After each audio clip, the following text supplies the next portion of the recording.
Сәлем достар, бүгін біз сіздермен электромагниттік индукция заңы туралы танысатын боламыз. Яғни бұл заң электромагниттік индукция құбылысына арналған. Электромагниттік индукция құбылысы дегеніміз, яғни егер мынандай бір өткізгіш сым берілетін болса, бізге ешқандай ток көзіне қосылмаған, ал оның бойында ток пайда болу үшін бізге айнымалы магнит өрісі қажет екен. Яғни қандай да бір тұрақты магнитті немесе электромагнитті, яғни айналасына магнит өрісін тудыра алатын денені алып кеп, осы контур арқылы жоғары төмен қозғайтын болсақ, онда сол контурдың мына S ауданынан тесіп өтетін магнит өріс күш сызықтарының саны өзгереді екен. Яғни магнит ағыны өзгереді. Осындай магнит ағыны өзгерген жағдайда біз мына ненің бойымен, сыртында мына айналып тұрған контурдың бойымен қандай да бір ток жүретінін байқайды екенбіз.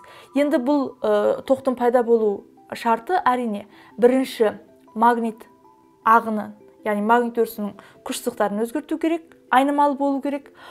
Болмаса бізде мына жақта оны қоршап тұрған мына контурдың ауданы үлкейіп кішірейу керек, немесе ол арлы-берлі мына магнит индукциясының сызықтарына жасайтын бұрышы өзгеріп отыру керек. Осындай жағдайда біз электромагниттік индукция құбылысы пайда болады дедік.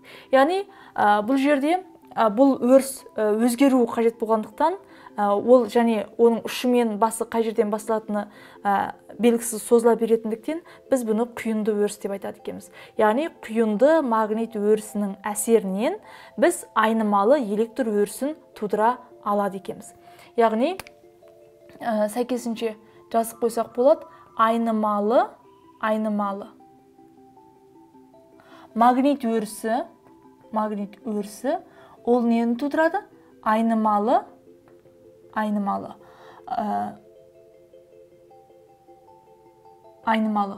электр өрісін тудырады екен. Енді демек электр өрісі пайда болды деген сөз, ол жерде сол магнит өрісінің тарапынан қандай да бір электр қозғаушы күші пайда болып тұр деген сөз. Осы индукциялық электр қозғаушы күшін біз қалай анықтаймыз? Яғни эпсилон И. Яғни айнымалы магнит өрісінің тарапынан контурдың бойында пайда болған электр қозғаушы күшін біз қалай анықтаймыз? Бұны бізде электромагниттік индукция заңы анықтайды екен. Яғни ол бойынша айнымалы, яғни құйынды өрісте, құйынды магнит өрісінде контурдың бойында пайда болған электр қозғаушы күші индукциялық, ол жаңағы магнит ағынның өзгеру жылдамдығына тең болады екен. Жылдамдық десе, демек өзгерісі, оны неге бөлеміз деген сөз? Уақытқа бөлеміз деген сөз. Және оның алдына минус таңбасын қояды екенбіз. Бұл бізде жаңағы индукциялық тоқтың несін береді екен? Бағытын білдіреді екен. Яғни өзгерісіне индукциялық тоқтың бағыты қарама-қарсы дегенді түсіндіреді екен. Яғни бұл заңды біз электромагниттік индукция заңы деп атайды екенбіз. Енді бұл жерде бізге бір орамнан ғана тұрған контурды қарастырып тұрмыз. Егер контурымыз катушка шарғы, яғни сол сияқты n орамнан тұратын болса, онда біз ол жердегі электр қозғаушы күшін табу үшін n орам санын мына магнит ағынның өзгеру жылдамдығынан істейді екенбіз, көбейтеді екенбіз. Енді жаңа ғана айттық, яғни бізге магнит ағынын өзгерту арқылы біз жаңағы контурда ток пайда болатын болсақ, сонымен қатар осы контурдың өзін жылжыту арқылы да біз тұрақты магнит өрісіне қойып, яғни магнит өрісін өзгертпей, ал контурдың өзін жылжыту арқылы да біз не істеуге болады екен? Мына өткізгіштің бойынан ток жүргізуге болады екен. Енді осы барыста біз электр қозғаушы күшін қалай есептейміз? Яғни эпсилон иді қалай табамыз? Енді соған тоқталып өтейік. Жаңа айттық, мына жағдайда, яғни эпсилон иіміз ол минус дельта F бөлінген дельта Т деп айттық. Ал өткен тақырыптан біз білеміз, магнит ағыны дегеніміз, оны жазып қояйын, яғни магнит ағыны дегеніміз B көбейтілген S көбейтілген косинус альфа. Ал альфа тең 0 градус болған жағдайда, яғни индукция жаңағы магнит өрісінде тұрған контурдың жазықтығына перпендикуляр орналасса, бұл кезде біз магнит ағынымыз неге тең болатын еді? Бұл кезде B көбейтілген s-ке тең болады. Себебі мына жерде косинус альфамыз 0 градусқа неге тең болады? 1-ге тең болады. Енді сол бойынша қарастырайық. Яғни біздің тура осы жағдайымызда бізде магнит өрісі тұрақты, ал магнит ағынның өзгерісі болу үшін бізде не өзгеріп жатыр бұл жерде? Яғни аудан өзгеріп жатыр, Демек, эпсилон и тең болады минус мына жерде жаңа айттық қой енді минустан ба бұл жерде индукциялық тоқтың бағытына байланысты алынып тұр, Сондықтан бірден сандық мәнін есептеуді қарастырайық, яғни бағытты ескермей, сол кезде дельта F-тің орнына индукция өзгермесе, бізде не өзгеру керек еді? Аудан өзгеру керек. Бізде магнит ағынның өзгерісі болу үшін. Бөлеміз неге? Дельта Т-ға.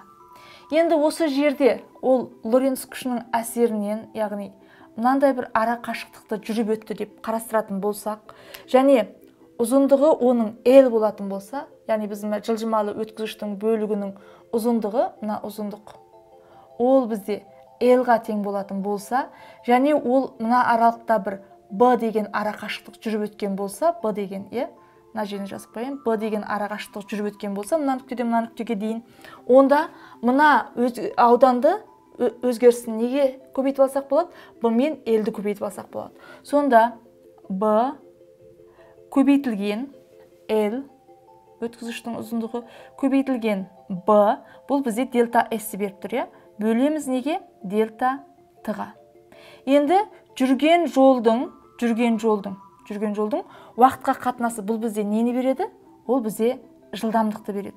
Демек, онда бұл жағдайда электр қозғаушы күшіміз тең болады индукция мен өткізгіштің ұзындығын және өткізгіштің қозғалыс жылдамдығын істеуге болады екен, көбейтіндісіне тең деп қарастыруға болады екен.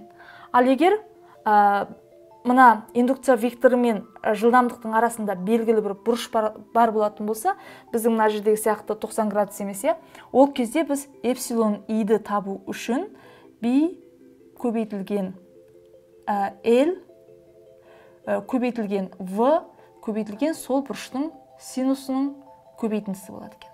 Яғни осы арқылы тапсақ болады екен. Енді және де біз айтып жатырмыз, электр қозғаушы күш пайда болады деп, нәтижесінде сәйкесінше индукциялық неде пайда болады?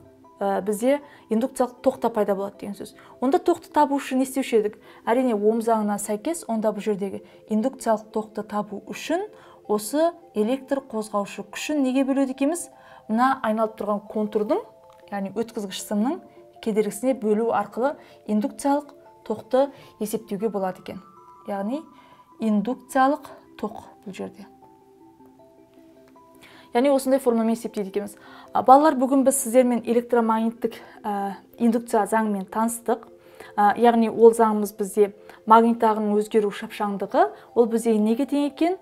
Сол айнымалы өріс тудырған контурдың бойындағы электр қозғаушы күшінің шамасына тең болады екен. Және біз осы контурдың бойында электр қозғаушы күшін, яғни тоқты тудырудың екі түрлі жолы бар. Біреуі мынандай айнымалы магнит өрісіне контурды орналастыру болса, екіншісі тұрақты магнит өрісінде, мына жерде біздің контурымыз тыныштықта тұратын болса, екіншісі керісінше тұрақты магнит өрісіне контурды қойып, оны V жылдамдықпен қозғалысқа келтіреді екенбіз. Әрине, бұл жердегі электр қозғаушы күші бұл қозғалыстағы зарядқа әсер ететін магнит өрісінің күшінен туындап тұрғандықтан, яғни Лоренц күшінің әсерінен электр қозғаушы күші пайда болады екен. Ол кезде біз мына формамен есептейтін болады екенбіз.